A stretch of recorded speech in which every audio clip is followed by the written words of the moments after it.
Maring iginiit ni Pangulong Bongbong Marcos ang pangangailangan ng mga regulasyon sa paggamit ng Artificial Intelligence o AI sa gitna ng paglaganap ng fake news at tumitinding kaso ng cyberbullying.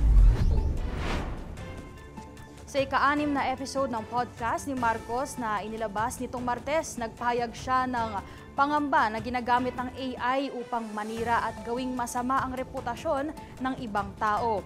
Aminado ang Pangulo na legislation is always years behind technology at maraming mambabatas ang hindi pa ganoon kahusay sa pag-unawa sa mga bagong teknolohiya tulad ng AI.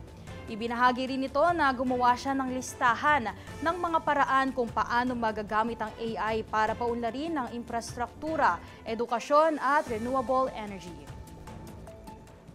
The longer you want, the more time you spend on it, the longer that list will become because it's going to touch everything. And it's important for us to understand it.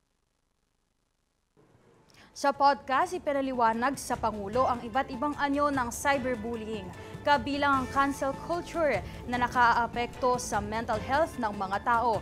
Binigyang diin din ni Marcos na huwag hayaang umikot ang buhay ng mga Pilipino sa social media. That's the only conclusion I can arrive at.